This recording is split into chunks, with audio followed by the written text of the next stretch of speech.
Good morning, I'm Wendy Burke, and this is the CBC Morning Report for Wednesday, December 20th, brought to you by Jordan Supermarket. In our top story, with the International Monetary Fund reporting that Barbados' economy is recovering strongly with 10 consecutive quarters of growth, the central bank governor says this is in line with the bank's predictions. Speaking to Morning Report, Dr. Kevin Grinid says it's a consistent message and what was expected.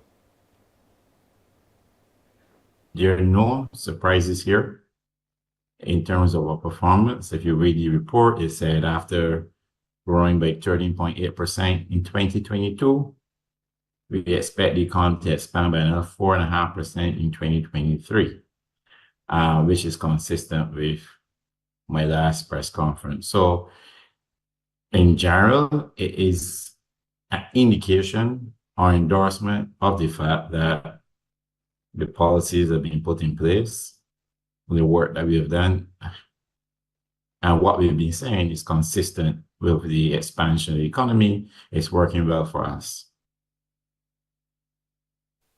As to the money Barbados is eligible to borrow from the IMF if needed, the governor explained. What it really means, because this is our work program that is supported with this extended fund facility and resilience and sustainability facilities. So there are two facilities. And when you sign a facility such as this, it's already predetermined that at each review, and this is our second review of our performance on this facility, at each review, we will have a disbursement of X amount. In this case, about 19 million US under the extended funds facility, and about 57 million US under the Resilience and Sustainability Facility. Whether you need it or not, it is made dispersed to you. Of course, the funds under the Resilience and Sustainability Facility will go towards supporting programs related to building climate resilience and general economic resilience in the economy. And the funds under the extended funds facility will go to support the overall government program related to economic growth and expansion. As to the financial instruments which the bank introduced to help the economy, Dr. Grinid says the uptake has been tremendous, but he's encouraging more people to invest. Barbados Optional Savings Scheme, that was introduced during the pandemic period to help provide some fiscal space and eliminate some of the pressures on cash flow. And that was oversubscribed back in 2021. Subsequent to that, government would have expanded the BOSS program to include the general public, everyone, financial institutions, etc. And last financial year, we have issued 200 million, which was oversubscribed in the year before going. It's a bond that is 5 years maturity, 4.5%. And it was issued again at the beginning of this fiscal year, 200 million. And the idea is really to give Barbadians, financial institutions, and individuals the opportunity to invest in the BORT program, not necessarily by actively being in the project, but buying a bond, these BOSS bonds that provide finance in the government to support the project. And in return, investors will get 4.5%. I must say that it has been tremendous. Out of the 200 that have been issued so far, I don't have a number off the top of my head, but at probably close to 80 or so million has already been taken up. It makes perfect economic sense. I mean, investment and economic sense in terms of your person being able to be part of the expansion economy, but at the same time, made a sound financial investment that they can earn an income based twice a year over a 5-year period. So it's been tremendous. Look at it this way too, Wendy. Any economic program needs to be financed, and government will finance the government program. So what's the best way to finance it than do it, some of it domestically, where citizens and interesting persons, even diasporas, can take part by providing those funds to government as opposed to government paying the interest on a foreign loan or something. Coming up on the CBC Morning Report, the UN resolution vote on Gaza delayed till later today.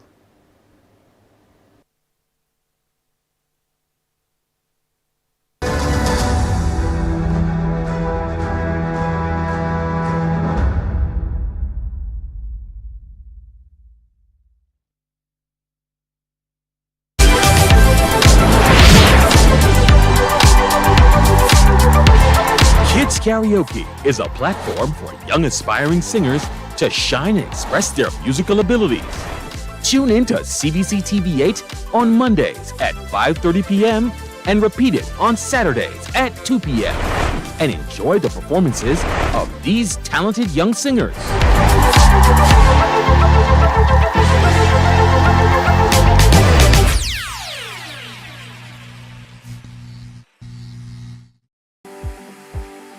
For the past 19 years, QFM has been sharing with you, learning from you, and together building a community for all mature audiences. That's why we say Q is good for you. To our Q family, we say thank you for staying connected to Q100.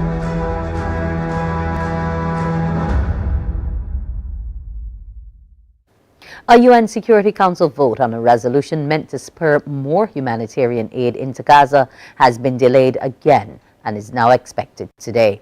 Intense negotiations were underway at the United Nations ahead of an expected vote on Tuesday with a resolution calling for a halt in hostilities to allow much-needed aid to enter Gaza, according to diplomats.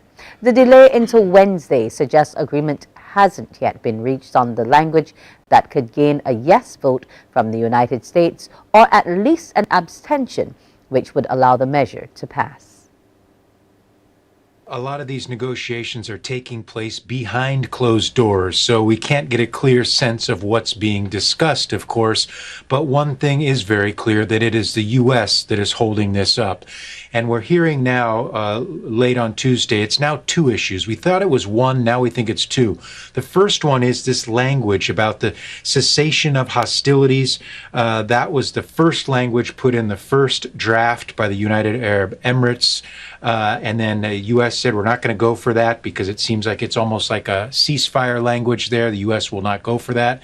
So they changed it, of course, to the suspension of hostilities. It has a little bit more temporary framing to it. We thought the U.S. would go for that, but apparently there are still some problems with that language as well. Reuters is now reporting Tuesday evening, and our sources at Al Jazeera are confirming, our diplomatic sources, that now there is a second issue as well, and that comes down to a monitoring mechanism that is in this resolution. It's calling for the United Nations to take control of monitoring the aid coming in and also monitoring its distribution as well, and it appears that the U.S. also has some issues with that as well. Oh, very interesting. Well, you talked there about aid, Gabe. This is intended primarily as a humanitarian resolution. Tell us what the current draft might include. Well, it is a humanitarian resolution first and foremost. That's what all the diplomats that support this, which is the majority of the council, says. And we heard that from the ambassador to the UAE as well, to the UN.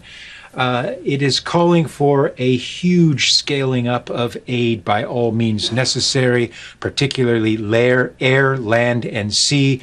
And again, it's not only scaling up that aid, this monitoring mechanism is key as well, because this resolution is saying we want this aid going into Gaza and we want it going in fast and efficiently, but we're not just going to leave it up to Israel to monitor that. This monitoring mechanism would then put the onus on the United Nations to really check that aid, get it into the country quickly to those that need it the most. So it's a very multi-pronged approach here, but clearly there are still some real issues here. We are now hearing that the earliest that this resolution could go up to a vote now would be Wednesday at 11 a.m. Eastern Time here in New York. That's about 16 GMT. Bottom line is this. Ultimately, the person that will be making the decision for the United States on this will be President Joe Biden. He will ultimately make the call if he demands that his diplomats veto this resolution or not. From China's earthquake is up to at least 127 people, the most deadly China has experienced in 9 years. The rescue work has proved challenging in sub-zero temperatures, with most of China grappling with below freezing conditions after a powerful cold wave swept across the country. Emergency teams worked all through the night to save people trapped under the rubble. The magnitude 6.2 earthquake struck just before midnight. Most were asleep in their homes. The epicenter was Jishishan County in China's northern Gansu province. Neighboring Qinghai was also affected. Dozens of people have been killed and hundreds injured. So far, we have deployed 1,500 firefighters, more than 1,000 soldiers, and another 1,500 policemen to the earthquake area for rescue work. A series of powerful tremors lasted 20 seconds each and could be felt in the provincial capital more than 100 kilometers away. Social media videos show people rushing out onto the streets in search of safety. The government says more than 4,700 homes have been destroyed. Telecommunications, power and water supplies have been cut off. Officials say sub-zero temperatures across northern China are hampering rescue and recovery efforts. It's currently about minus 10 degrees Celsius during the day and drops to minus 14 at night, forcing emergency teams to work as quickly as they can. Authorities are distributing tents, blankets, cooking stoves and food to survivors. The government has allocated $30 million for disaster relief, warning residents to expect magnitude 5.0 aftershocks in the coming days. A volcano in southwest Iceland has erupted, spewing lava and smoke across a wide area. This happened weeks after nearly 4,000 residents of a nearby town were evacuated amid intense seismic activity. This is the moment a volcano in southwest Iceland erupted, spewing lava and smoke in all directions. Molten rock and columns of fire poured out of fissures in the ground. It followed weeks of earthquake activity, and meteorologists had recorded more than 1,000 tremors in the 24 hours before the eruption. That's kind of mixed feelings, to be honest. So, yeah, let's see how it goes and how long it lasts. It's still amazing to see, but yeah, that's kind of a bittersweet feeling at the moment. The volcano is about 4 kilometers away from Grindavik, a fishing town in the south. Fearing a significant eruption, last month authorities issued evacuation orders for the 4,000 residents and closed the nearby geothermal spa. The meteorological office says the volcanic fissure is about 3.5 kilometers long and lava is gushing out at a rate of 100 to 200 cubic meters per second, much more than in previous eruptions. Reykjavik's international airport remains open, although there are delays to both arriving and departing flights. Back in 2010, a volcanic eruption caused major disruptions across European airspace. Police are on high alert and members of the public have been warned not to approach the area. What's coming up on Morning Barbados? This morning we will have the doctor in the house. Yes, Dr. Barker. He will be talking, that's our resident gynecologist. You'll get to see him for the holidays, but he'll be talking about submucosal fibroids. We'd find out exactly what those are. You will also be thrilled by the sweet sounds of steel pan, because we'll give you a little bit of the performance done by the Christchurch Foundation School Steel Orchestra when they were at the BARP concert. We will also be staying with the arts when we have UWI with some performance finals that will be taking place there. You'll get to find out exactly what is going on. And let's not forget HERMAP. They will be in as well. So all that and more coming up on Morning Barbados. But it's time for some more news, sports and weather after the break, brought to you by Jordan Supermarket.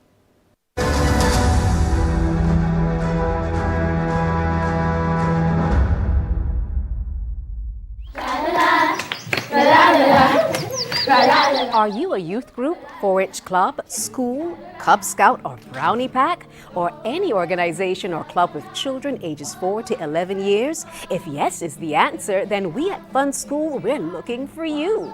Let's have fun singing, dancing, listening to amazing stories, doing craft, and so much more. I'm such a kid at heart. But to be part of this fun and exciting new season of Fun School, just simply send an email to Alicia Alsgrant at AAgrant at cbc.bb for further details. Fun School is back, and we're looking for you.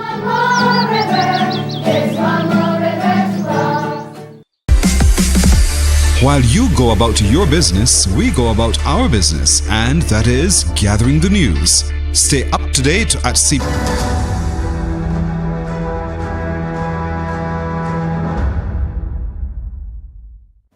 The National Insurance Department will be implementing changes to insurable earnings and pensions from next month.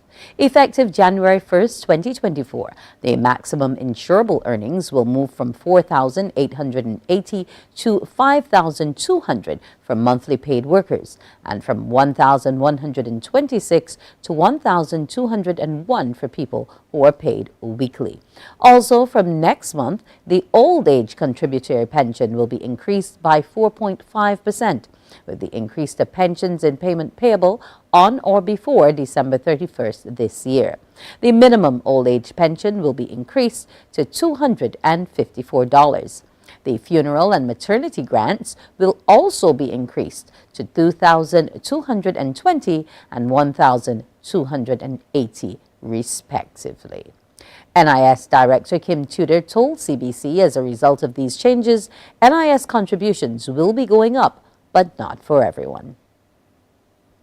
The ceiling now moves to $5,200, but it really only affects those persons who are earning above the current limit, which is $5,120. So you will see periodically we will increase the ceiling as well as increase pensions, as you mentioned before. And this is all in an attempt to ensure that NIS remains relevant and it takes into consideration wage index, wage increases, as well as inflation and so forth. So you'll see those changes from time to time. Ms. Tudor also revealed that some pensioners should already have their January 2024 checks that will reflect the 4.5% increase. The fund is not in any immediate danger or anything. As you know, last year when we shared the results of the actuarial review, we indicated that if we did nothing, the fund would have about 12 to 14 years. However, the government took the responsible position, decided not to kick the can down the road, but to address it. So certainly as a part of these increases that you're seeing, these are modeled in. And as I said before, increases are built in. So that was a part of the model. And if you would recall, in July this year, the minister would have mentioned the reforms, and he did include at that time that pensioners could expect 3% increase for 2023. We weren't able to put it in 2023, so you'll see the 4.5% in 2024. So as a matter of fact, pensioners, those who get those by check, would already have in hand pensions for January, which reflects that 4.5% increase. Senior Minister Carrie Symonds has sounded the alarm about a developing situation that could lead to even higher prices of imported goods. As a result of attacks by the Houthis rebels on merchant ships in the Red Sea, several big shipping companies are now diverting their ships. Speaking from the floor of Parliament yesterday, Mr. Symonds warned that this will likely drive up the cost of shipping. Maersk does tremendous business in the Caribbean, Eastern Caribbean. They say they're going around the Cape of Good Hope. Hapag-Lloyd, tremendous business in the Caribbean, going around the Cape of Good Hope. Now, Mr. Speaker, sir, that adds cost in terms of the time taken, in terms of the insurance, Mr. Speaker, sir. The consumer, when the consumer eventually gets it, is going to pay for that additional journey, is going to pay for the additional fuel, is going to pay for the additional insurance, Mr. Speaker, sir. Mr. Symonds says this is compounding issues in the Panama Canal, where there is a backlog of ships because of low water levels as a result of climate change. The minister was speaking as he led off debate on the Utilities Regulation Amendment Bill.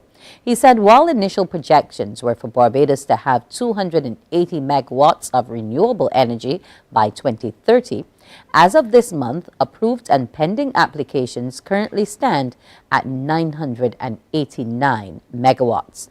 However, the island only has 10 megawatts of battery storage, which is needed to ensure grid stability. Suggesting the island's power company failed to move with alacrity when the issue was raised 2 years ago, Mr. Simmons announced government has decided to take matters into its own hands. He says they've been in talks with the Global Energy Alliance for People and Planet, which is backed by international philanthropists. We are able to pool resources so that we can, as a country, access the storage that we need. We passed the stage now of just having the conversation, a never-ending story with a narrowly focused utility, who perhaps may have been more concerned about the outcome of the rate hearing than they were concerned about the outcome of the future of Barbados. I can't say that, but I can only say I speculate as to whether that may be the concern. But we can't wait on them, and we will not leave our hand in the lion mouth, Mr. Speaker, sir. So therefore, we had to build the partnerships which we have done. The government of St. Kitts is making good on its promise to crack down on illegal marriages across the Federation. Attorney General and Minister of Justice and Legal Affairs Garth Wilkin spoke on the matter in the National Assembly during the ongoing budget debate. But there are over 1,000 non-nationals who paid between 2019 and 2022 when we cut it off. The Minister of National Security can testify to that. That paid. When I saw this spreadsheet, Madam Speaker, I'd nearly cried because I heard it, I was told about it, but when you actually see the spreadsheet and you see the number of people that paid, they opened the floodgates in 2009. We closed those floodgates, and we now will close them by legislation. From next year, it will now be a bit harder to acquire a driver's license in St. Lucia. This as a new component will be added to the practical driving test. We have a report from NBC News. It is apparent that a distinction exists between the skill of driving and the responsibilities of vehicle ownership. National Association of Driving Schools Public Relations Officer Kingston Jha reveals that in the upcoming 2024, the Ministry of Transport will introduce a Show Me, Tell Me component to the final driving examinations. What we have recognized, well, the Ministry of Transport and the examiners have recognized is that learners basically practice what they need to learn so they could pass a practical exam and then obtain a license. But it ought to be more than that. They should know the different aspects of the vehicle. So for 2024, what the Ministry of Transport has decided to do is to implement a new aspect for the practical exam, which is a Show Me, Tell Me aspect. Jha explains the Show Me, Tell Me aspect and details what it entails. Where the student will be asked a few questions, for example, how do you check your oil, and how do you know whether the oil in your vehicle is at the correct level, and if it is not, how to top it up, how to check your brake fluid, whether it is too low, too high, your radiator coolant, and then also while driving, I ask the students how to show me how to do certain things, because what happens is some students, they learn to drive in the day based on how they work in, and never get an opportunity to practice in the night, so they never get to understand how to use the lights. The Ministry of Transport introduced the Show Me, Tell Me element to ensure that learners not only become proficient drivers, but also acquire knowledge about essential aspects of vehicle ownership. Jha clarifies that the implementation in 2024 is designed to facilitate a more comprehensive learning experience for driving. In sports, there will be a deciding game in the T20 International Series between West Indies and England. Phil Salt was in top form last evening, slamming another century as England have levelled the T20 International Series at 2-2. Sent into bat the fourth fixture at the Brian Lara Cricket Academy in Trinidad and Tobago, England racked up a massive 267 for 3 off their 20 overs. It was the 5th highest innings score in men's T20 internationals and the 2nd highest in a match between full members, as Salt led with 119 off 57, inclusive of 7 fours and 10 sixes. Captain Joss Butler added 55 and Liam Livingston 54 not out. Here are the highlights of that innings.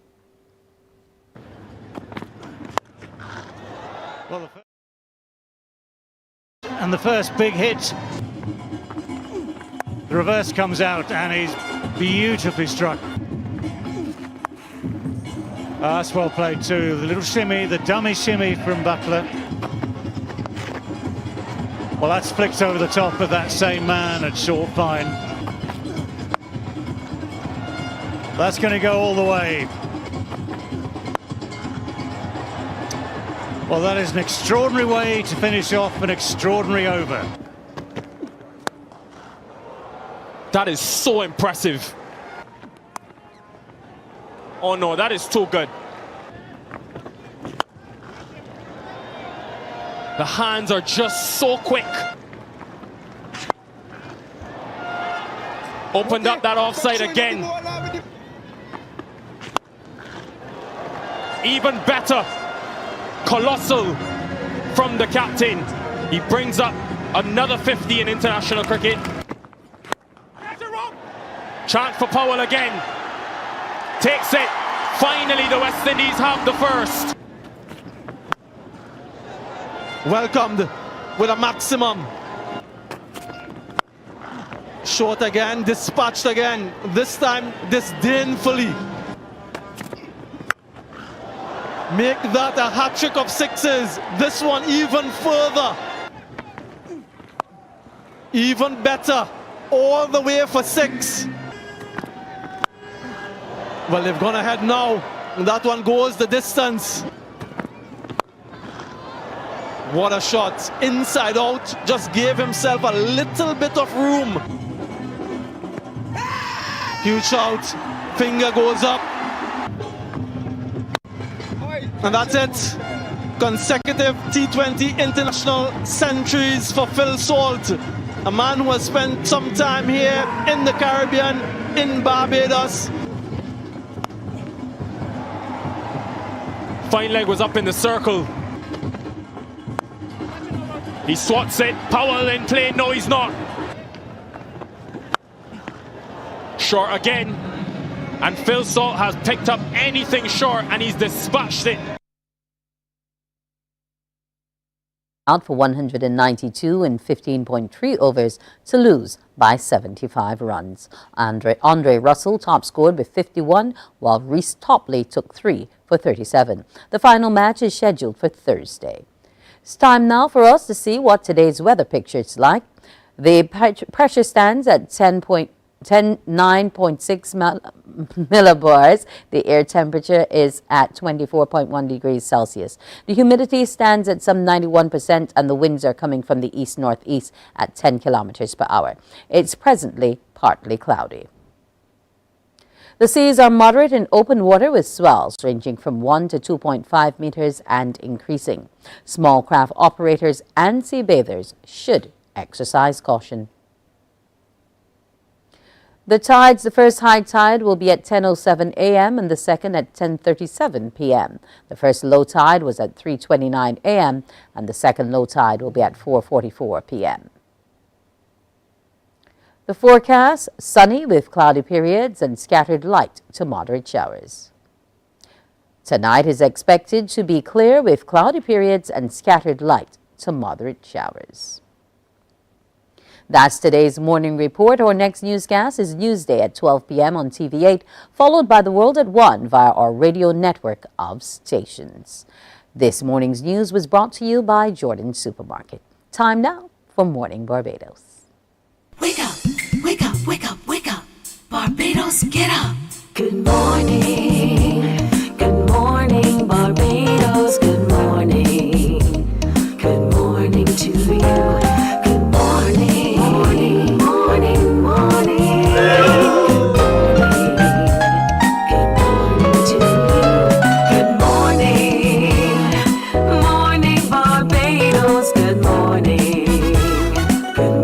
To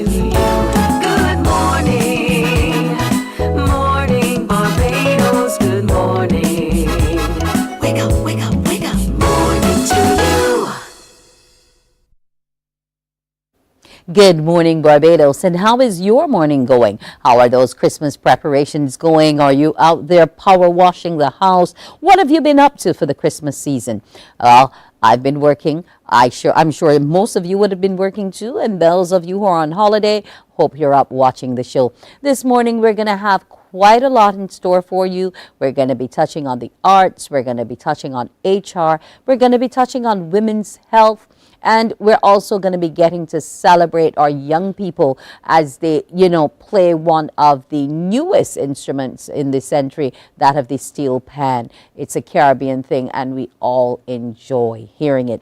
We're also going to be hearing about that festival that the UWI will be putting on, Creativity there on the Hill. Cave Hill students, they'll be in to tell us what this competition, this festival is all about. We will also show you what happened on the streets earlier this week when the BTMI had their caravan and spreading lots of Christmas cheer. It is that time of year, so if you know a friend who's down, spread a word of cheer. We here on Morning Barbados want to bring it to you this morning. Well, we will be coming now to hear about women's health. And we're going to be talking about something called submucosal fibroids. Yes, I'll be joined by our consultant obstetrician and gynecologist, our guy here, Dr. John Barker, no stranger to Morning Barbados. But after this morning, we won't be seeing the doc. It's vacation time, isn't it, Doc? Good morning to you. How have you been? Hi, good morning. Thanks for having me. I'm well, and yourself? Well, I can see you are truly in the mood for Christmas. Oh my goodness. This shirt with, what is it? It's a bear that's surfing. You are really, really festive. I'm seeing snowflakes and candy canes and all kinds of things. Is this, a new beard, is this letting me know where you will be going? Santa, I hope you're going to be sharing gifts. This is letting me know some of the things the doc might be doing, because it looks as though you're planning a skiing holiday. I just plan to enjoy myself and keep my head down. Okay, well, that's a good way to be. Now, let's take our heads up now and let's talk about some of the things women need to know in terms of a submucosal fibroid. Now, we hear about fibroids all the time in general. And for those who, may not be familiar, let's just let them know what a fibroid is and how it forms in a woman's body. Right. Fibroids are quite common, 1 in 3 women, more common in Black and Indian races. We think it's a genetic predisposition. And essentially, a fibroid is a benign tumor of smooth muscle cells. So essentially, what you get is a tumor in the muscle. These can be either benign or cancerous, but in terms of being cancerous, it's very rare. However, if it develops into a cancer, sometimes the life expectancy can be dramatically decreased. In relation to the fibroids themselves, I said they're quite common. They're usually throughout the uterus, which could be on the surface, which is serosal, in the muscle, which is intramural. And sometimes you can have some in the actual cavity itself. They are common, but not as common as the other locations for the different fibroids. Okay, so what is the submucosal type and how does it present itself? Will we know that that's what we have as opposed to a regular fibroid? How does it present? Right. Symptomatically, sometimes they can be asymptomatic. So you would only know if you go for an ultrasound scan and the sonographer, whoever is doing the scan, tells you that you have a fibroid in the cavity. More than likely, they would be symptomatic. And the symptoms would be either heavy bleeding, or sometimes you can get bleeding in between your periods. So these are the most common symptoms for the fibroids in the actual cavity itself. And this instrumental bleeding, is it a little worse than, say, spotting? Right, so it varies. So sometimes you can get spotting to actually heavy torrential bleeding. Sometimes what you would find is that most of the time, if you put you on medication, The medication will stop the actual bleeding, but after a while, the patient might a small subset will just keep on bleeding, no matter how much medication you give to them. Okay, so why are they located within the uterine cavity? What causes them to be there? Well, they can just form anywhere in the uterus. It's just that some people might be unfortunate to have them inside the cavity. So sometimes, if they're in the cavity, as you can get your bleeding, sometimes you can have a bit of difficulty getting pregnant as well, because sometimes the placenta can implant on the fibroid itself. So usually the fertility guys would ask us to remove them if the patient is like going for IVF or anything like that. So the picture is showing the location of the fibroid inside the cavity. So sometimes it can be directly in the cavity, or sometimes it can have a portion in the cavity and some in the actual wall itself of the uterus. Outside of the bleeding and the likely infertility, do they cause problems for women in any other ways? Like, does it cause extreme discomfort during intercourse or anything of that nature? Right. Funny enough, you asked that.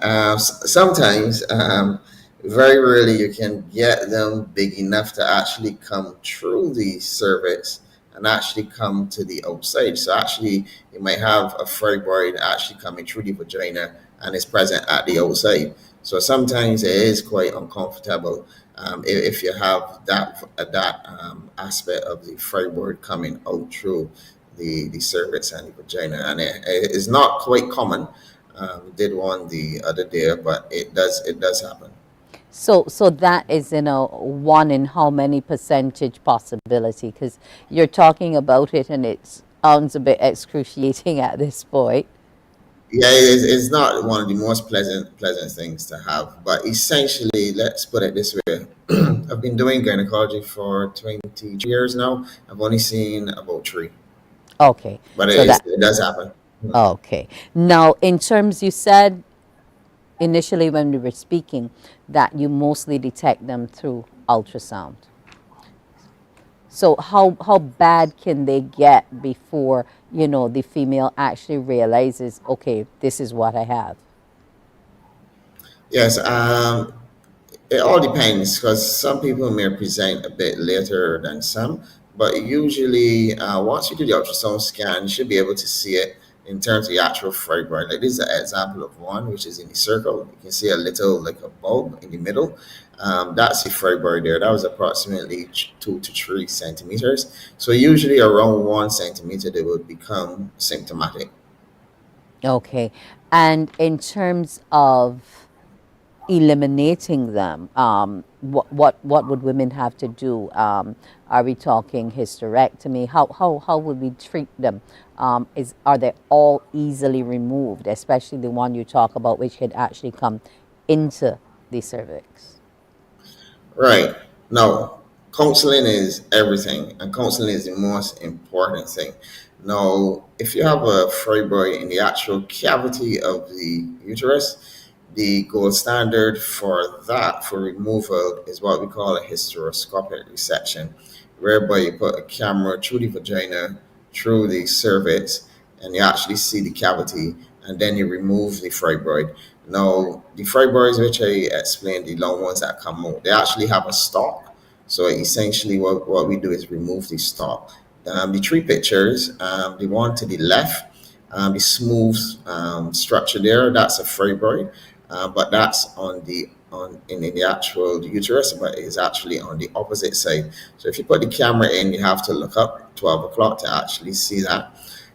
The one in the middle, where you see a little, like, looks like a blob, that's the fibroid there attached to the actual uterus, to the anterior wall of the uterus. And the one on the right hand side is the actual view when you look at it straight on. Okay. Now, how big can they get? Because you said the standard is about 1 centimeter. But if they go beyond a certain size, what kind of symptoms, issues can you have the female experiencing? Usually every period, you're able to pick them up. Well, they become symptomatic around 1 centimeter or so. Sometimes it can get as big as 5, 6 centimeters in relation to in the actual cavity. Sometimes they can take out the entire uterine cavity and then they actually come down. So essentially, this is a larger fibroid in this picture. The two red dots on the side, that's the cervix, and the blue color, that's the actual fibroid coming through the actual cervix itself. Like if you're actually delivering a baby, well, that's how it comes down. And the picture on the right shows where it is blue. That's the actual stalk of the actual fibroid coming down. And the silver structure that you see, that's like a wire that we use to actually shave the actual fibroid. To shave? Yeah, it's like a shaving that you do. So you can either cut, like if it's a stalk, you actually look at the stalk and you can cut straight through the stalk. It's like a bean. You know how the bean attaches to the tree. Then you actually cut it at the stalk. However, if it's like the picture before, you can actually shave it down to the actual wall of the uterus. So it takes a bit of time to actually do. And usually the recovery is extremely quick. They're back to normal activities within 2 days. Okay, so it doesn't cause any weakening of the walls or the general area. Right. So essentially, once we once we start shaving the fibroid is deep in a. I'm not sure if you can see, but it is deep in like an orange. So once you actually shave it, it comes up and comes up and comes up, and then we are able then to remove the entire fibroid. One of the complications of actually doing the surgery, sometimes you can make a hole in the womb, but that's less than 0.5%. So it hardly ever happens, but it is a recognized complication. But in relation to the integrity of the muscle of the wall, it remains the same. And that hole can be easily fixed so the individual is able to reproduce. Yes, please. Okay. Now, why do we call it submucosal? Right. So it's called submucosal because it's in the lining of the womb. So essentially, there is the lining that is the actual mucosal layer that comes out, and that's why you call it a submucosal fibroid. So if the lining comes out, what then, once you rectify it with surgery, how then will that lining regrow to protect you? Right. So when you remove the fibroid, the lining then covers the actual part that you have removed. So then that surface becomes normal again. Okay. And you, on average, how much of this have you been seeing? Is it cause for concern at this point?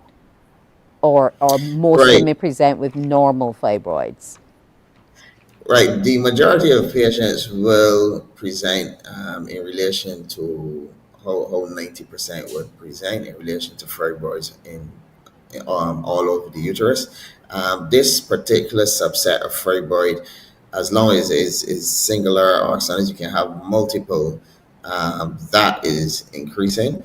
And the issue would be is in relation to the techniques used to actually remove them, because as I said, the gold standard is putting the camera in and removing the actual fibroids versus doing the traditional open abdominal myomectomy technique, because essentially what that does, you have to get a scar on your tummy, then you have to scar the uterus, then you have to scar the cavity.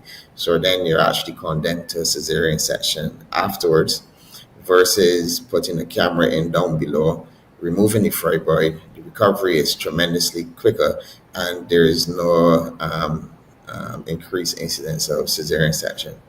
Okay. I guess a lot of women are going to be happy to hear, that they can experience natural birth once this is taken care of. Now, there's some people who think that fibroids come as a result of diet and using certain types of soya, and all these different myths. But do we really know what really causes them in women? Well, the answer to that is no. And if it was diet, most gynecologists would be out of work. There's no specific diet to actually decrease fibroids. In terms of healthy lifestyle, healthy living, fine. That is fine in relation to your general well-being and health. There's no actual diet regime that actually shrinks the fibroids. Sometimes, well, there was a medication on the market that had actually would shrink the fibroids, something called ESMA. But what happened is that it interfered with the liver, so you can get abnormalities in the liver enzymes and stuff. So as a result, you're not supposed to go on it if you're a new patient. So that was one of the recent breakthroughs within the last 10 years. But unfortunately, some of the side effects would have been liver issues. In relation to any specific diet, then the answer would be no. Okay. Now, with other fibroids, sometimes you might get it removed and then it regrows. Does the submucosal do the same thing? Right. Usually when we consent people for any type of myomectomy, what we do is remove the fibroids that we can see. However, you can develop fibroids that we can't see, or two, they're actually new fibroids. So usually when we're counseling patients, you can say, well, we can remove all the fibroids that we can see. However, you have like a 10-15% chance that you may get fibroids. So that's why some people who might have myomectomies in the 30s can end up with additional fibroids in the 40s, late 40s, and then get hysterectomies for that. So in terms of counseling is paramount in relation to letting patients understand that yes, you can get fibroids after surgery. That's important to know, that they can recur after you've had them dealt with. Now, generally, Doc, how have you been, and what are your plans for the Christmas season? Well, I've been fine. I have to try and do some shopping now, but otherwise I'm good. Just planning to keep a quiet Christmas. I have everybody here that I need, and then I wish everyone a Merry Christmas and a safe Christmas as well, and a prosperous New Year. Okay, so no usual traditions for you that you like to do? No Christmas watch night service at church, or none of those things? Well, I'm going to church. Oh, you're going to church. Okay. I hope you can sing. I used to be in a gospel choir a long time ago. Wow, isn't that amazing? So that means then that, yeah, you'll be lending your voice. Great stuff. Now, I want to look at, because you spoke to one medication and you were saying that there's really no issue in diet necessarily that can help. But there are individuals who believe in taking certain herbal remedies, etc., which they claim will help you to shed a fibroid. Have you found any of your patients who may have presented with the fibroids before but then returned and said to you, oh, I've been drinking this particular tea, or I've been doing this particular thing, and it has been helping? Because one of the other things now that's really popular for fibroids is this whole concept of the yoni steam. Right. First, what I try to tell people is that in relation to herbs and stuff, most of the herbs that most people use, irrespective of for whatever condition, sometimes there might not be any what we call scientific evidence behind using the herbs. So there are not actually any studies or anything. And the problem is that as being medical, most medical people will not be trained in herbal medicine or alternative medicine. In relation to the question before, in relation to if patients have tried, I've never encountered any patient in relation to saying that this herb and this happened. But usually what we would say is that we can't advise on this particular herb or anything like that. The only alternative, like for gynecology, that we can say works would be like the primrose oil or the black quahash and stuff, because there have been studies on that. But in relation to any particular herb or remedy, then we don't have enough evidence to say, well, this works, that doesn't work. So usually in terms of advice, I would tell patients that I can't advise them on this particular herb because I've never used it and I've never seen it published. So from that point of view, I say, well, my hands tied. Have you ever encountered any patient with the submucosal fibroid who was inoperable because of other underlying conditions, what have you? It might have been too risky? Oh no. Usually, when we do the hysteroscopic techniques, the recovery is quick. So in relation to being under, depending on the case, it will be short, and then depending on the type of instrument that you have, because in England and UK, we usually use a morcellator instead of using the wire that I had shown. So that decreases the operating time significantly. Explain what's a moss. Well, morcellator. So the Yes. morcellator is something that beats, and then essentially what it does is it munches the tissue.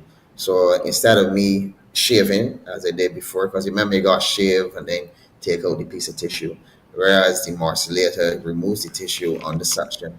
So it actually decreases the operating time. And also too, with the hysteroscopic technique, most of the time, 80 to 90% of the time, the patient eliminates the anesthetic side of stuff. So it's actually safer to do this technique than to do an open technique. You just said eliminates anesthetic. So you mean this thing is done and I'm not put under? Right. Right. So when we do diagnostic hysteroscopy, and we're trained overseas, the instruments that we use are fiber optic. So they're less than 3 millimeters.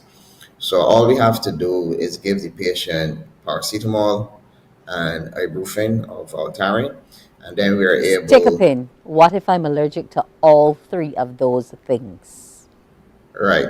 So if you are allergic, most patients can have the procedure, and not the actual removal of the fibroid, but in terms of diagnostic,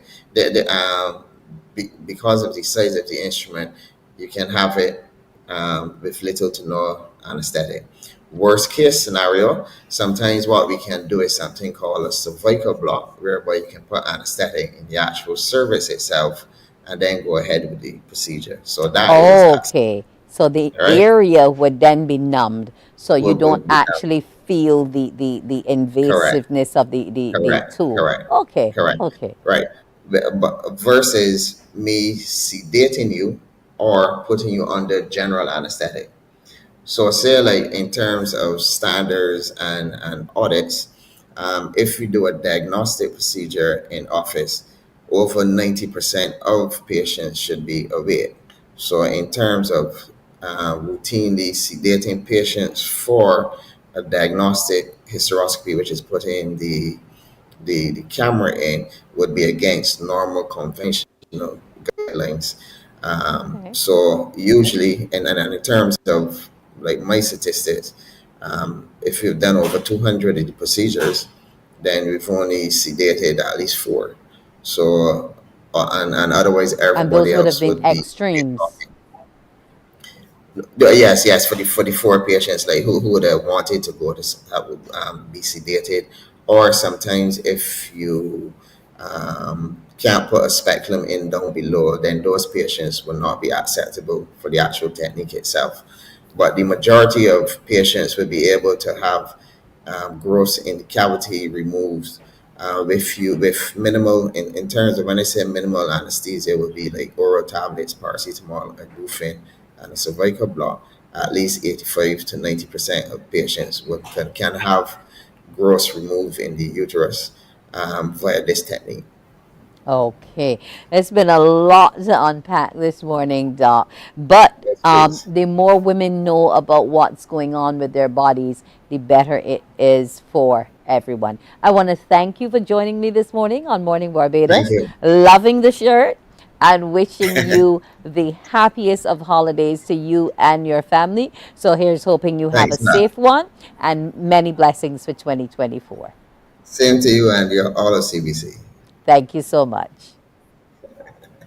That was Dr. John Barker, our consultant obstetrician and gynecologist, talking about submucosal fibroids. We have more coming up for you on Morning Barbados. We're going to get to see that BARP concert and hear the Christchurch Foundation School Steel Orchestra. We'll also be having UWI in the house, yes, and we're going to take a break and be right back.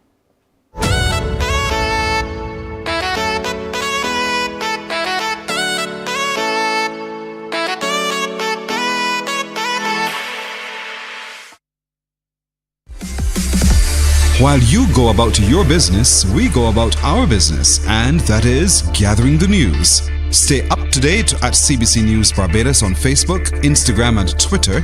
Get news update on radio throughout the day. And join us for the CBC News Night at 7 every night. CBC News team is on the job and bringing you the news. There is a saying, you can find a Bejan anywhere. Are you a Bejan living abroad? Or do you know of one who has migrated to another country? Well, we at Mornin Barbados would love to have you or them on our Bejan Afar segment. Share your amazing stories, experiences, and how you have adapted to a new culture. Send us an email to morninbarbados@cbc.vb. And together we will travel the world.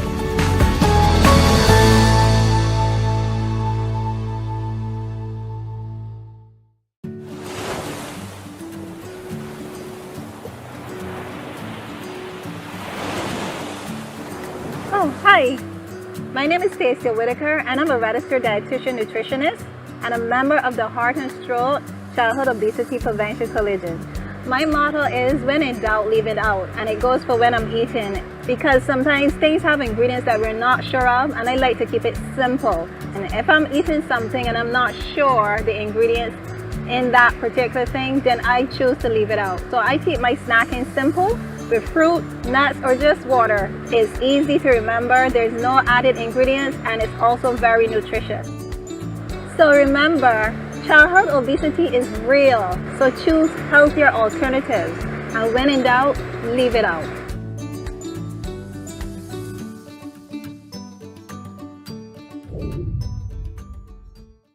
Enjoy movies, soaps, drama, comedy, inspiration, education, music, and more. You get it all when you get MCTV, because MCTV gives you more.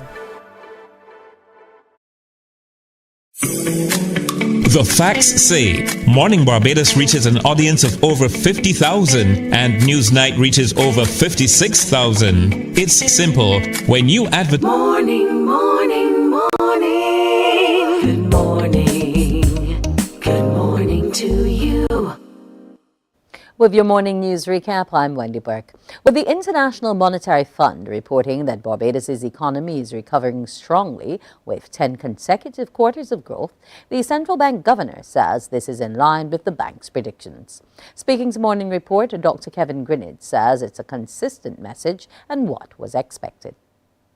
There are no surprises here in terms of our performance. If you read the report, it said after growing by 13.8% in 2022. We expect the economy to expand by another 4.5% in 2023, which is consistent with my last press conference. So in general, it is an indication or endorsement of the fact that the policies have been put in place, the work that we have done, and what we've been saying is consistent with the expansion of the economy. It's working well for us. Barbados is eligible to borrow from the IMF if needed, the governor explained. What it really means, because this is our work program that is supported with this extended fund facility and resilience and sustainability facility. So there are two facilities. And when you sign a facility such as this, it's already predetermined that at each review, and this is our second review of our performance on this facility, at each review, we will have a disbursement of X amount. In this case, about 19 million US under the extended funds facility, and about 57 million US under the resilient and sustainability facility. Whether you need it or not, it is made dispersed to you. Of course, the funds under the resilience and sustainability facility will go towards supporting programs related to building climate resilience and general economic resilience in the economy. And the funds under the extended funds facility will go to support the overall government program related to economic growth and expansion. As to the financial instruments which the bank introduced to help the economy, Dr. Greenidge says the uptake has been tremendous, but he's encouraging more people to invest. Barbados Optional Savings Scheme, that was introduced during the pandemic period to help provide some fiscal space and eliminate some of the pressures on cash flow. And that was oversubscribed back in 2021. Subsequent to that, government would have expanded the BOSS program to include the general public, everyone, financial institutions, etc. And last financial year, they have issued 200 million, which was oversubscribed in the year before going. It's a bond that is 5 years maturity, 4.5%. And it was issued again at the beginning of this fiscal year, 200 million.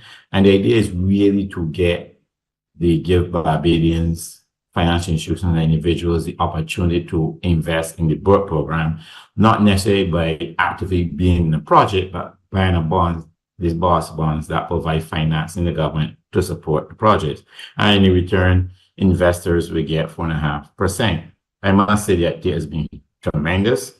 Out of the 200 that have been issued so far, I don't have a number off the top of my head, but at probably close to 80 or so million has already been taken up. It makes perfect economic sense. I mean, investment and economic sense in terms of your person being able to be part of the expansion economy, but at the same time, made a sound financial investment that they can earn an income based twice a year over a 5-year period. So it's been tremendous. Look at it this way too, Wendy. Any economic program needs to be financed, and government will finance the government program. So what's the best way to finance it than do some of it domestically, where citizens and interesting persons, even diasporas, can take part by providing those funds to government, as opposed to government paying the interest on a foreign loan or something. The National Insurance Department will be implementing changes to insurable earnings and pensions from next month. Effective January 1st, 2024, the maximum insurable earnings will move from $4,880 to $5,200 for monthly paid workers, and from $1,126 to $1,201 for people who are paid weekly. Also, from next month, the old age contributory pension will be increased by 4.5%, with the increase to pensions in payment payable on or before December 31st this year. The minimum old age pension will be increased to $254. The funeral and maternity grants will also be increased to $2,220 and $1,280 respectively. NIS Director Kim Tudor told CBC as a result of these changes, NIS contributions will be going up, but not for everyone. The ceiling now moves to 5,200, but it really only affects those persons who are earning above the current limit, which is 5,120. So you will see periodically we will increase the ceiling as well as increase pensions, as you mentioned before. And this is all in an attempt to ensure that NIS remains relevant and it takes into consideration wage index, wage increases, as well as inflation and so forth. So you'll see those changes from time to time. Also revealed that some pensioners should already have their January 2024 checks that will reflect the 4.5% increase.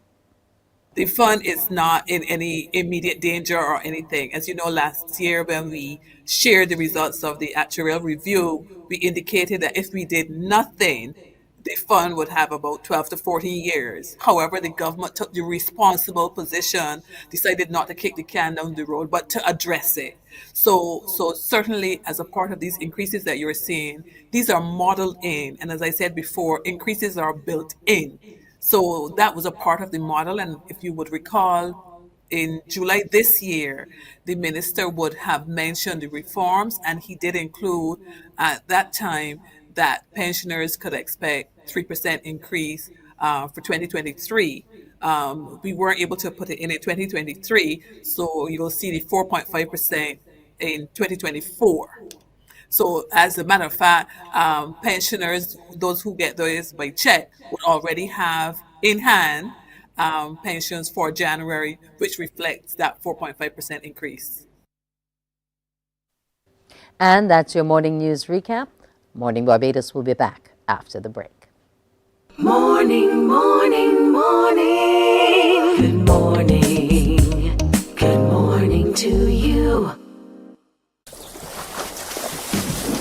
From the beautiful shores of the gem of the Caribbean, Barbados, home of the amazing Harrison's Cave, the tantalizing Oystins Bay Garden, our historic garrison, the indigenous road tennis, and the friendliest people in the world. We are 94.7 FM, the ultimate Bejing experience. Hi, I'm Dr. Kia Lewis, General Practitioner and Healthy Lifestyle Advocate. Good nutrition starts at home. So this school year, I want you to consider packing healthy, nutritious snacks and lunches for your children to carry, rather than having them buy them at school. And don't just pack things you think they should have. Have a discussion and come up with things that you both know they will enjoy. Morning, morning, morning. Good morning. Good morning to you. And we're back. We're going to be talking about something called Crescendo 2023. It's the UWI Music Final Recitals. We'll get to find out exactly what type of recitals we're speaking to here, because we have with us Jalea Boyce, who's a student at the UWI. And Jalea will tell us all about what is going to be happening next week, Wednesday. Welcome to you, Jalea. Hi, thank you for having me. Now, what is Crescendo? Well, Crescendo is our final recital for the music program, where students are graded on a 30-minute performance. Yeah. Okay. Oh, I'm getting ahead of myself. It's actually today's Wednesday. I'm losing track of the days. Right. So you're starting at 6 in the Errol Warner Theater. What can we expect when we come out? Oh, that's a great question. You can expect some fantastic performances, varying genres, of course. This evening in particular, we have everything from classical to R&B to a little bit of soca, but I don't want to reveal too much. Okay. So in terms of these performances, this recital, this is the culmination of your work for the last semester? Well, for some people it is. It's really left up to us to decide what exactly we want to put into our recital. It's sort of like a mini version of your dream concert of sorts. So you get to put in anything you want. If you want to put in dancers, if you want to put in backing vocalists, if you want to bring in other musicians to join you on stage. Okay, so in terms of the number of performances, how many students are we talking here? Well, the class right now has 6 students, so each night features 3 of those students. Okay, and how long a concert, a recital are we going? We're hoping to end around 8 or so, because each performance is 30 minutes. And then we will have an MC to speak in between, just to make the band changeovers a little bit easier. Okay, so is Jalea herself doing a performance? She is tonight. Okay, yes. And What's your genre? Well, I'm doing a little bit of pop, a little bit of R&B. Those are usually the genres that I tend to go towards. So I'm hoping that those who come out this evening do enjoy. Okay. Any original pieces in there from some of the students? Yes, a few of our students are doing original pieces, myself included. Okay, so in terms of those pieces, do you do your own writing or you have someone help you? How does it go? In terms of that piece in particular that I will be doing this evening, I wrote the lyrics myself. The music, however, was created by a friend of mine, Joshua Holder. So big thank you to him. Okay, and is it always an issue of collaborations with others in the program? Like, is Joshua part of the program, or is he just somebody you know who can score music? Well, he's actually just someone that I know. We met while I was doing the music program at Barbados Community College. Yeah. Okay, so this is your second step now onto this. So tell me why you love for music, Angelia. Well, I grew up in a musical family. Both of my parents happened to be music teachers, and I tried to run away from it for a long time, especially at secondary school. But eventually I realized that this isn't really something that I could escape. It was the only thing that I felt was really calling me. And so I told myself after BCC, I'll continue at UE and see how that goes. But why would you want to run from creativity? I think I wanted to do what people didn't expect me to do. Everybody expected I would do music because of your my parents. So it was just basically not necessarily wanting to follow in the family line. Correct. Okay. Would you say though that the fact that those two parents would have laid the foundation for you, don't you think that gave you an edge both at BCC and UWI? I think it most definitely did. My father, in fact, helped me to prepare for my entry exams. But I think in my young stubbornness, I kind of just wanted to explore other fields of career, see what else was out there. So I really tried my best to run away. Okay, but I think you need to give mom and dad a little apology publicly I do. now and some Sorry. congratulations. So who are the holders? Okay, my parents, Sandra and Lennox Boyce. Thank you for not allowing me to run away too far from music, but still giving me the opportunity to explore. Okay, is this Sandra Boyce who sings, or is this another Sandra Boyce? She happens to sing, but she's a different Sandra Okay, okay. So, now, in terms of preparation for this recital, how long a period did you all have to put it all together? And how heavily does it weigh on those grades? Well, we were given the entire semester. So that would have been from September to now. But in that first month in September, we really sat in class and kind of worked out what exactly the recital will be about. We were kind of given, the information, the 30 minutes, what you're allowed to do, what you're not allowed to do. So then in October is when we really got to sit down with our bands and kind of flesh out our ideas. Okay, now the bands, are they also composed of students within the same music program? Some of them happen to be. That was all left up to us to decide who exactly we wanted to bring on for our individual recitals. Okay. Now, you said you don't want to give too much away, but we have to encourage people to want to come out to the center, the Arrowborough Center for Creative Imagination this evening. Yes, we do. So how are we going to pull them? Well, we really want to encourage you to come and support our local talent. We have loads of talent in Barbados, especially in the music field, and we're always looking for people who are, whether they're in it or whether they want to get into it. And I think coming and seeing what we have to offer is definitely a great opportunity, especially for those who may be looking to get into the program. Okay, so can you tell me who are the other members of your other classmates? Of course, myself, Julia Boyce, Daniel Harvey, Elijah Griffith, Mylon Clark, Ravon Ramsey, and Jimmy Alexander. Why does that name Mylon Clark sound familiar? He's actually a very popular saxophonist here in Barbados. Okay, that's I think I'm seeing the face now and recognizing. Yes. Now, how has it been for most of you working together in that creative space? Was it always a situation of encouragement? Did you have your tiffs? How was it?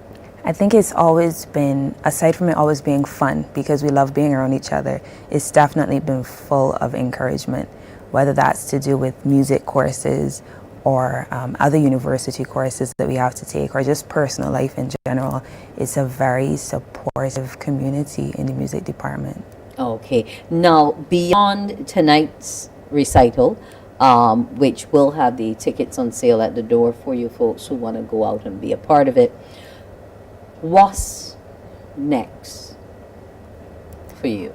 Well, we have also Capstone coming up, which is another final year project, which our third year students will be taking part in at the end of next semester. They'll again be putting on 30-minute performances. Yeah. Okay, so you're into what now? Your second year? I'm in my second year, yes, okay, please. so hopefully the grades from this go toward third year, and then we see Jalea with honors. Yes. Okay, so what's your GPA like now? I have to check it back, but it's not too bad. Okay. We've gone past that 2.5. Yes. Okay, awesome stuff. So you're on your way then. Now, finally, you spoke to the singing and the various. When was it's only 3 tonight. When would we have heard the other 3, or will we get to hear them? The other 3 will actually be tomorrow night. Okay, so it's 2 nights of performances, back to back, same location. Yes, please, Our same Bar time. Creative Center. Okay, that's awesome. I wish you all the best tonight. Thank you. Keep those vocals warmed and rested so that you can wow that faculty and make sure that your grades are all the way up. Thank you so much. I wish you well. Well, we'll be back after the break with more Morning Barbados. Morning, morning, morning. Good morning. Good morning to you. We enjoy a game of dominoes and singing karaoke. I just love cruise. When you love me just a little bit longer. You get to relax and have a drink and listen to some nice music. It's something different. It's spectacular. It's fabulous. You know, it's a different feeling altogether. I never feel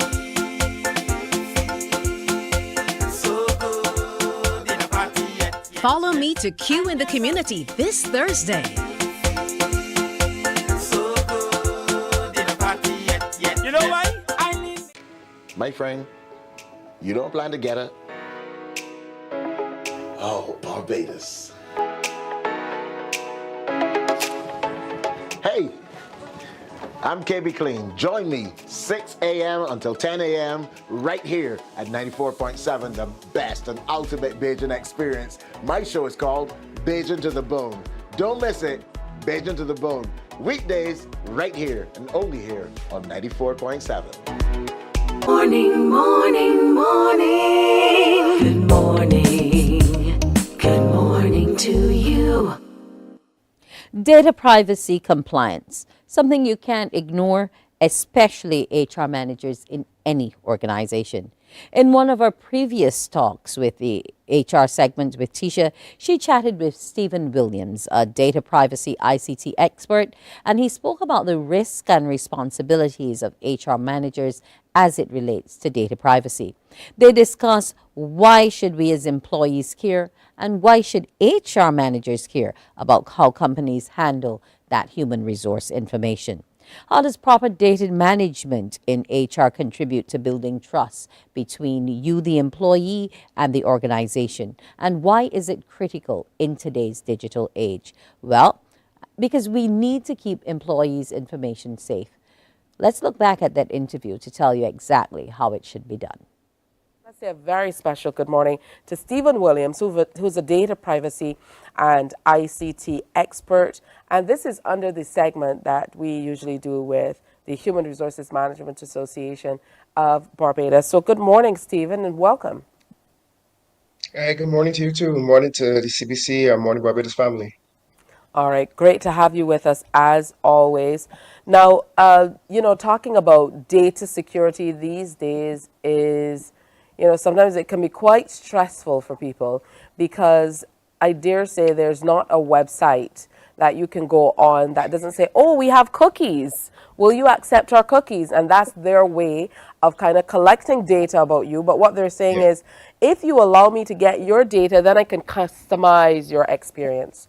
So how much data is too much data? I actually, the thinking is no, part of it is up to the individual, because if you feel uncomfortable about what information is being asked of you, it could be too much. But legally speaking, you should never basically require or ask a customer or some person visiting your site for more information than you need from them. So basically, if you just need to know the name and email address, that's fine. If the minute that you feel that you would like to get their physical address, then that's too much information. So there's actually legal structures in place to determine if it's too much information. So if you have a contractual or legal basis for getting the information, that's okay and that's adequate. But from the time you start trying to collect more information that you need for the purpose that you want it for, then it's too much. Now, a lot of people talk about the price of progress.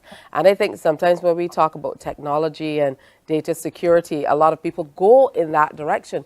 For example, human resources practitioners were able, back in the day, and even managers, to lock up sensitive information in tons of filing cabinets and things like that, locked offices. These days, everything is online. So people need to be fully aware of data security. We really can't ignore data privacy compliance. So talk to us about what HR managers and HR practitioners need to do to ensure that their companies are handling this sensitive information in the right way. I think the first thing, they might not have realized this, but you kind of hit the nail on the head when you said information used to be behind locked cabinets before. Right now, what happened is that we started to accept email resumes. We started to basically discuss employees via email. We started to now have spreadsheets and Word documents concerning sensitive information. We now ask our employees to submit healthcare benefits, maybe via some type of Word document or email to apply for vacation leave. We do these different things and not realize that we don't even have one single space for the information. It used to be behind a locked cabinet and you had a file that was very, very thick. Now you can have information all over the digital space of a company, and it provides or it poses a level of threat and a risk to employee safety and their well-being. Now, so what should they do? What should employers do? Yes. Take stock of where exactly how exactly you're collecting information, and start to look at data security mechanisms and essentially trying to get information in one place, which is maybe a HR platform, human resource management platform. You need to start actually kind of centralizing it now, like that one lock cabinet you mentioned. Absolutely. And there's so much sensitive information, from medical information, and most HR offices, they're the keepers of all of this information we're talking about. So, all of your social security information, your family history, your medical information. I know that here in Barbados, we are governed by the Data Protection Act, but are companies adhering to this act? You are on the ball here when you said that. I want to go back to something you said. There is no business that outright has as much information on its customers than the HR department has on its employees. Think about that for a second. Most people think the Data Protection Act applies to companies and collecting customer information. But remember, there's also an internal customer. And your internal customer are your employees. And there's no business that collects more information, on an individual than an HR department. You just said it best, from your NAS information to your Barbados Revenue Authority information to your healthcare information. They collect the most information, yet they're the least prepared to be compliant with the Data Privacy Act. So what questions should employees be asking of their employers to ensure that their data is in fact safe? Basic questions. How are you keeping it safe? That's a general question. Most people go, and they kind of stumble there. from the point of view of, and it's just not keeping it safe. Employers might not realize that employees have a right to know every aspect of information you have on them. Under the Act, just like how a customer has the right to know what information a company has has on me as a customer, employees have a right to know all the information that a company has on them. Because look at it this way, right? If you don't want to go to another job, or you don't want to know advocate for your rights, or advocate for something specific, they may have misinformation on you that you have the right to correct.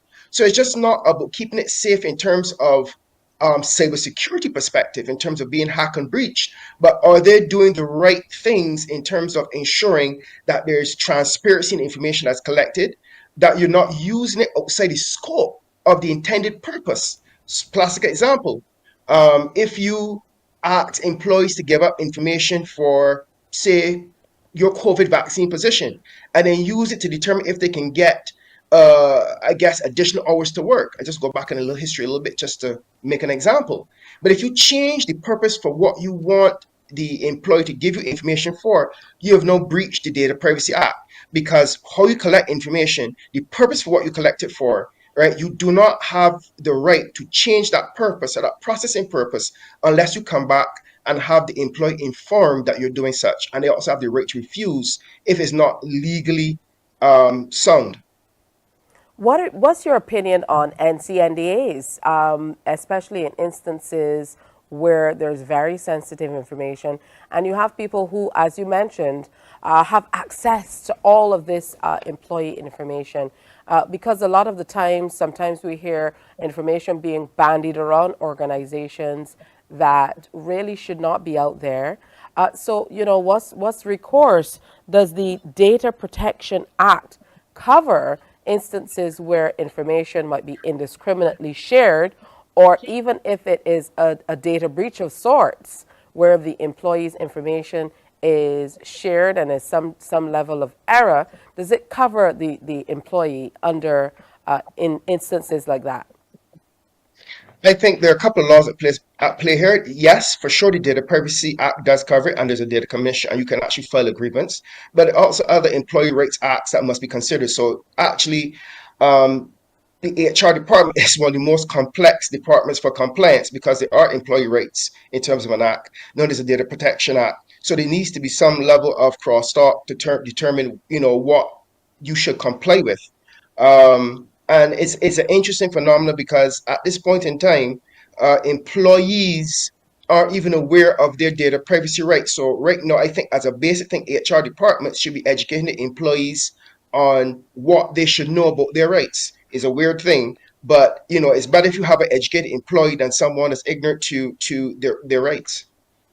It's true. And then as we migrate to kind of ICT systems, people who are accustomed, who came into workplaces with these things in place, it might be a little easier for them.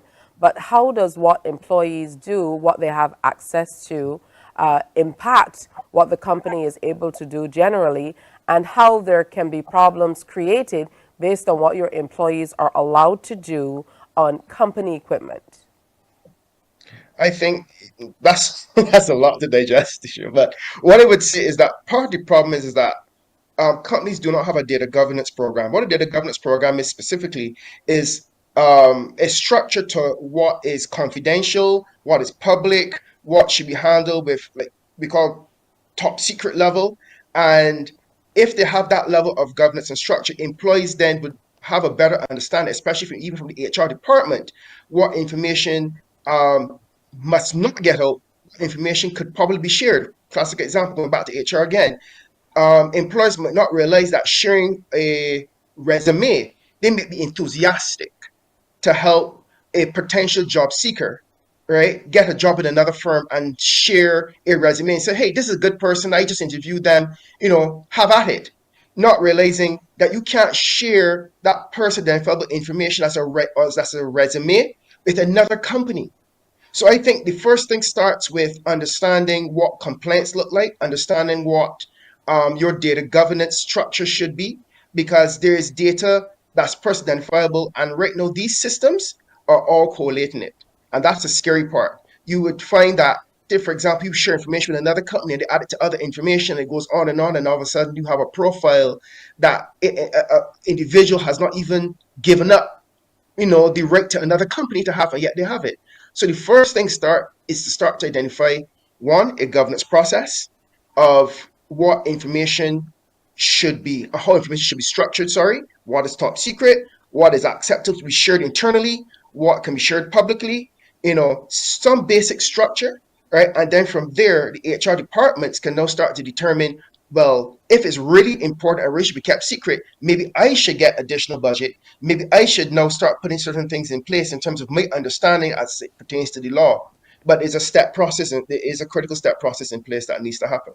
And I know we can do an entire show on data governance, the importance of really having a plan when it comes to the way you take care of your data, how you treat to certain matters in terms of clearance and restrictions. It's very, very important, especially for companies who monetize data.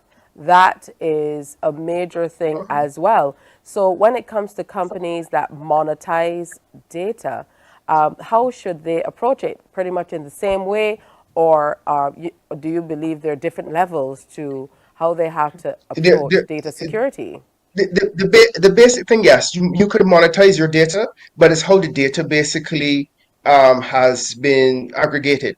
So you can strip it away and say something like, people between the ages of 16 and 25, and 50% of people or 6% of people in my organization are females over males. But once you start to strip away that person identifiable component, you can monetize it, right? Once it doesn't lead back to any specific individual in any way. All right.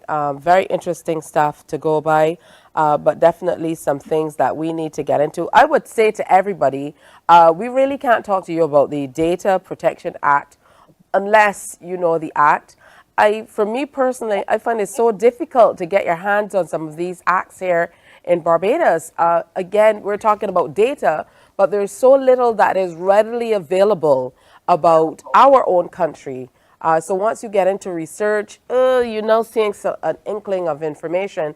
And that is why a lot of the times when we go for statistics and so on, we have to draw on data from Europe or Asia or the US, because a lot of it is not readily available here in the region. So in closing, what advice generally do you have for our businesses on how they can approach the use, curation, use, treatment of data that can make them better businesses generally?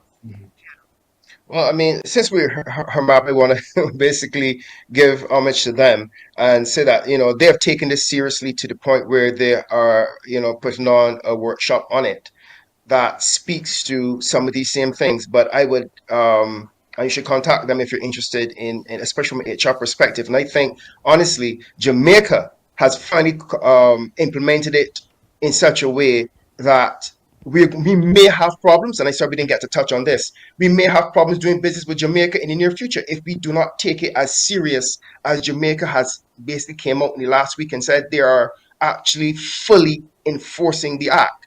So I think from a business standpoint, what can make it difficult to do business with even within the jurisdiction, is that if we do not get serious and if we don't have the same policies, programs, and structures in place, those countries that take data privacy serious, it's going to become increasingly difficult to do business with them because they themselves have their own laws to comply with.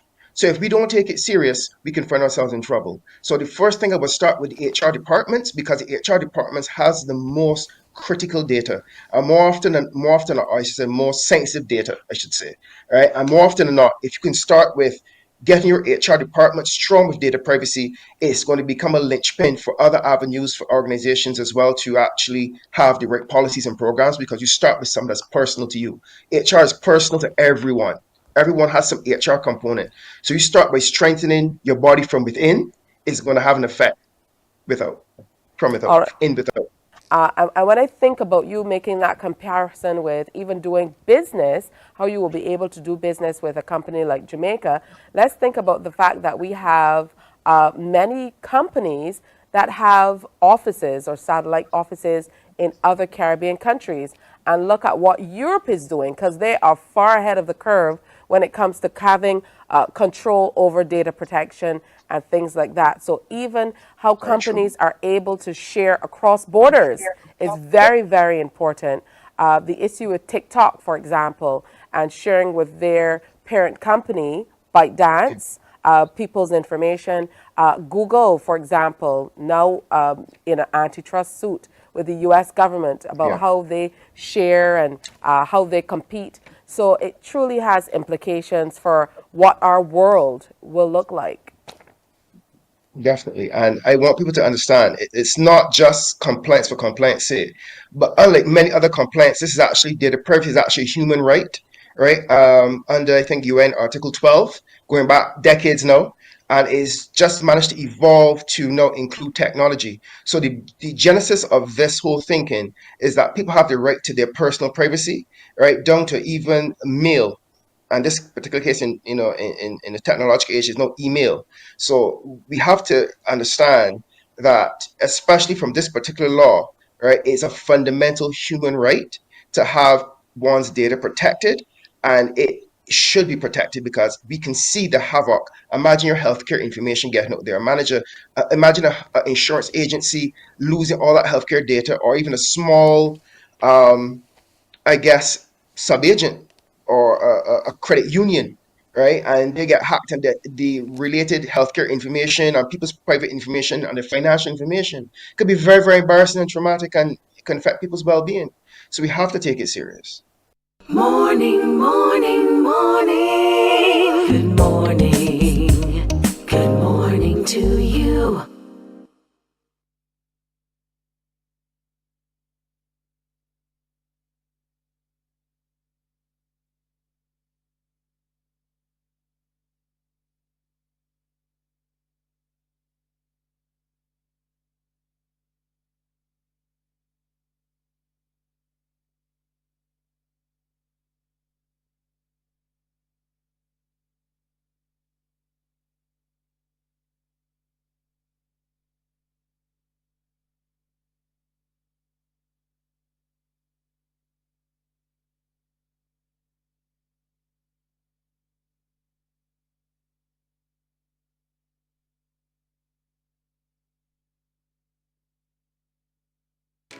My friend, you don't plan to get it?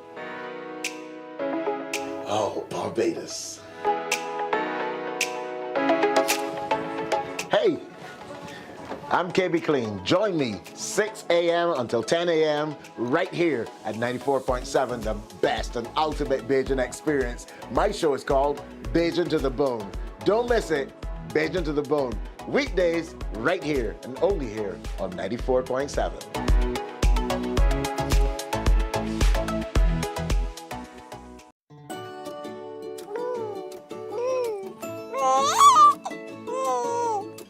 I'm Anne St. John, a consultant pediatrician. When packing healthy lunch boxes, do include a fruit, which includes a banana, apple, orange, or grapes to supply fiber. Aim for low-calorie packaged snacks without the mention of flour or sugar amongst the four ingredients on the back label. 1 in 3 children in Barbados is affected by overweight or obesity. Let us join together as parents and care providers to reduce the further development of this chronic non-communicable disease within our communities.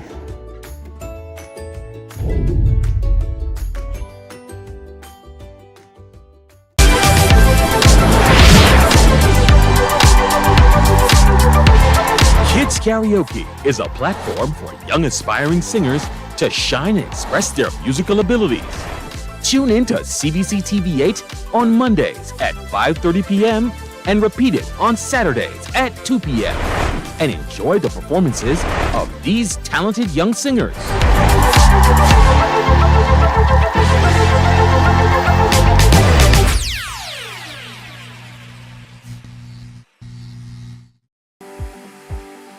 For the past 19 years, QFM has been sharing with you, learning from you, and together building a community for all mature audiences.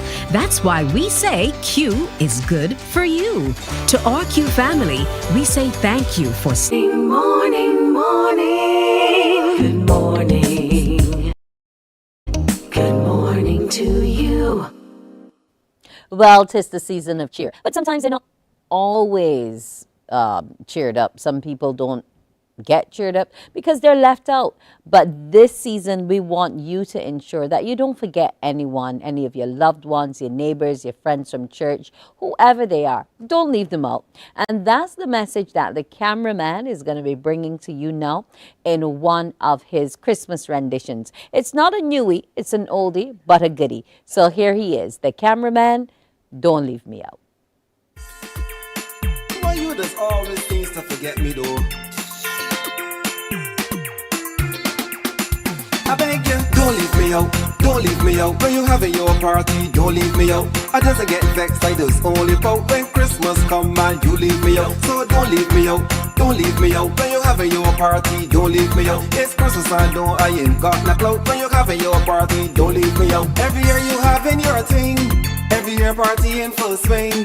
So I come in this year, I letting you know early. You just neglect to invite me, treat me like a real nobody. Well, not this year, you isn't ignoring me. I gotta tell you that, don't leave me out, don't leave me out. When you having your party, don't leave me out. I just get vexed, I just only pout when Christmas come and you leave me out. So don't leave me out, don't leave me out. When you having your party, don't leave me out. It's Christmas, I know I ain't got no clout. When you having your party, don't leave me out. I hear you just have enough ham, black eggs, sorrel, enough pork and lamb. And somehow you don't feel like deserve a taste. Well, listen here carefully, I warning you already. I come in this year and I going to stuff me face. So what tell you lot, don't leave me out, don't leave me out. When you having your party, don't leave me out. I just get vexed, I just only pout when Christmas come and you leave me out. So don't leave me out, don't leave me out. When you having your party, don't leave me out. It's Christmas and I ain't got no clout. When you having your party, don't leave me out.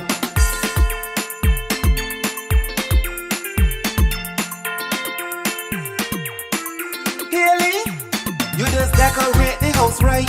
I just look out and see the lights from across the street, peeping through me window. The Christmas spirit take hold of me, so my neighbor, I'm not sorry. I crashing your party, so I letting you know. This year, don't leave me out, don't leave me out. When you having your party, don't leave me out. I just get vexed, I just only pout when Christmas come and you leave me out. So don't leave me out, don't leave me out. When you having your party, don't leave me out. It's Christmas and I ain't got no clout. When you having your party, don't leave me out. Don't leave me out, don't leave me out. When you having your party, don't leave me out. I just get vexed, I just only pout when Christmas come and you leave me out. So don't leave me out, don't leave me out. When you having your party, don't leave me out. It's Christmas and I ain't got no clout. When you having your party, don't leave me out.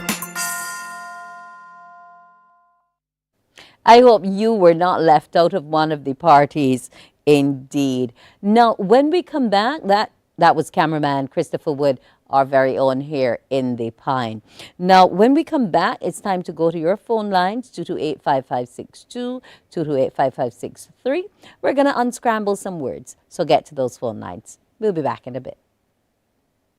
Morning, morning, morning. Good morning. Good morning to you. For the past 19 years, QFM has been sharing with you, learning from you, and together building a community for all mature audiences. That's why we say Q is good for you.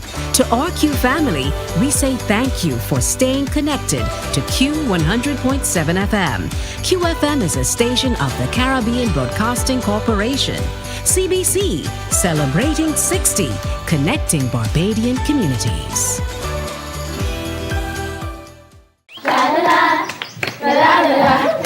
Are you a youth group, 4-H club, school, Cub Scout, or Brownie Pack? Or any organization or club with children ages 4 to 11 years? If yes is the answer, then we at Fun School, we're looking for you. Let's have fun singing, dancing, listening to amazing stories, doing craft, and so much more. I'm such a kid at heart. But to be part of this fun and exciting new season of Fun School, just simply send an email to Alicia Alves Grant at aa.grant@cbc.bb for further details. Fun School is back, and we're looking for you.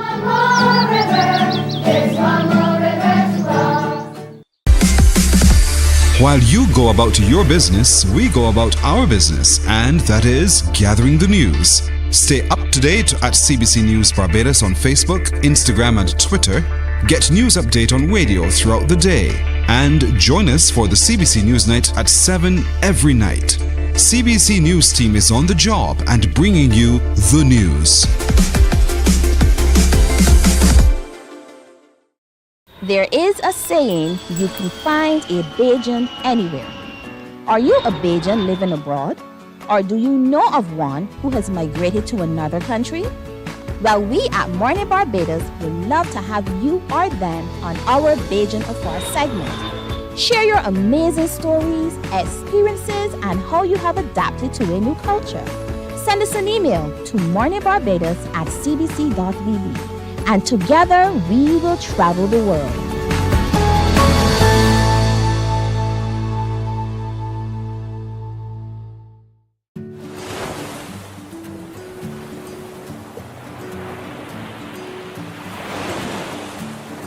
Oh, hi. My name is Stacia Whitaker, and I'm a registered dietitian nutritionist and a member of the Heart and Stroke Childhood Obesity Prevention Coalition. My motto is, when in doubt, leave it out, and it goes for when I'm eating, because sometimes things have ingredients that we're not sure of, and I like to keep it simple. And if I'm eating something and I'm not sure the ingredients in that particular thing, then I choose to leave it out. So I keep my snacking simple with fruit, nuts, or just water. It's easy to remember, there's no added ingredients, and it's also very nutritious. So remember, childhood obesity is real. So choose. Yeah, it's church. It's church. Yay! And will you be going? I ain't sure. If I don't feel too tired. But what's going to make you so tired? Housework. Is it because you're waiting till the end to do all of it? It seems so. Okay. Well, what's your name? Marlene. Okay, Marlene. Well, thank you for calling, and you guessed it correctly. So I'm encouraging others to go to church as well and give thanks for this season. We have our next word coming up here. Oh, this is something most of us love. I'm telling you, I could have this and nothing more for Christmas, and my Christmas has been made. I don't even have to hear jingle bells, and I'm going to be good. So let's get to those phone lines, 228-5562, 228-5563. Can you unscramble this word? These are all things associated with Christmas, all things that help to make the season jolly. What are some of your Christmas wishes? I have a few. I'm not sure. Yes, good morning. Good morning. Yes, can you unscramble? Hi. I'm hearing you. Tell me what the word is. Baked ham? Yes, it is.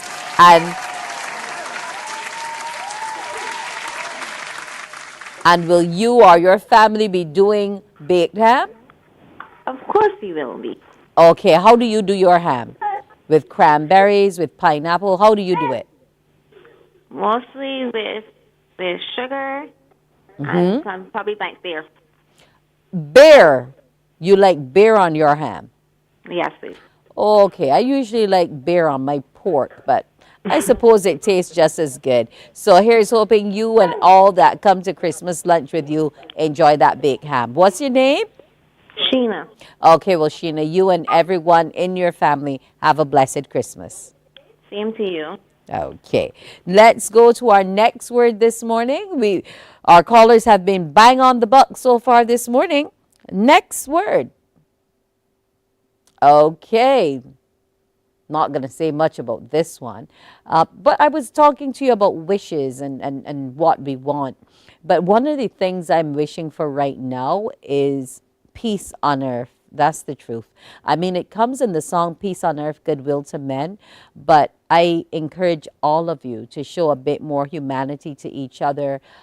There are several nations now torn in conflict, and if when you go to church on Christmas Day after eating your baked ham, and you can say a special prayer for the people of those areas that things would just cease, that would be great. 228-5562, 228-5563. Can you guess this one? Let's see if we have a caller on the line. Good morning. Could you speak up a bit for me? Morning. Good. Okay, so what is this word? Christmas. Yes, it is Christmas. How old are you? 12. You're 12. Okay, and what's your name? Erica. Okay. Now, what is your Christmas wish this year? To spend more time with my family. That is awesome. Usually, yes, usually they would be saying gifts and clothes and PlayStations. And I mean, those things are great too, and they help you to have fun. But I'm happy to know that spending time with your family warms you more than anything else. I wish you a blessed Christmas to you and your family. Okay, seems she's gone. Okay, let's see. Do we have time for another word this morning? Oh, yes, we do. This is a long one. Okay, let's see if we can unscramble this. I guess my nose is tingling a bit. Maybe we'll see what this word is. Yes, 228-5562, 228-5563. Let's see if you can guess this one.